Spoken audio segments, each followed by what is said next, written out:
हाँ जी रेडी हो गई जी। जी अस्सलाम वालेकुम जी। पाकिस्तान जी लो जी अज असी स्टेडियम में आए हैं जनाब। तो इत्थे जनाब स्टेडियम जनाब मनशियात वनकार ते जिंदगी नाल प्यार हो रहा है जनाब। तो जनाब अपने भट्ट साहब ने इन्हों को पूछांगे कोई पब्लिक मैसेज देना चाहते हो।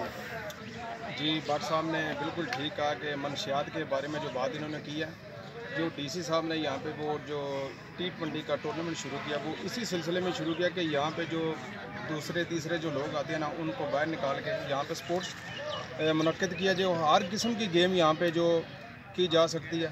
और सब खिलाड़ियों के लिए मैसेज है कि आप जितने भी जिसको भी शौक है वो आके इस स्टेडियम में खेलें आप और अपना जो है वो टाइम पास करें, तो जो टूर्नामेंट है उसको टाइम दें। बहुत अच्छे जी, बहुत अच्छे जनाब भट्ट साहब। लो जी अपने भाई ने नवीद आदमी सर तुसी भी कुछ कोई पब्लिक को क्या मैसेज देना चाहते जी? मैसेज तो यही है कि खेलें, ग्राउंड आबाद करें। ग्राउंड आबाद नहीं है जिसकी वजह से हमारे जो है हॉस्पिटल जो हैं बहुत ज़्यादा आबाद है, तो जिसकी वजह से बीमारियां भी बढ़ गई हैं। जितना खेलेंगे उतना अच्छा है हमारी फ़िटनेस के लिए भी, ठीक है। कोई हमारे पास ग्राउंड ही नहीं है, अगर कोई ग्राउंड है तो उसको आबाद करेंगे। बहुत अच्छे जी, बहुत अच्छे जी। और कोई पब्लिक मैसेज? आज जनाब कप्तान जी जनाब। हाँ जी कुछ कह दो जो जमहूरियत है, कुछ भी कह सकते हो पंजाबी च कह दो, कोई मसला नहीं, जमहूरियत है।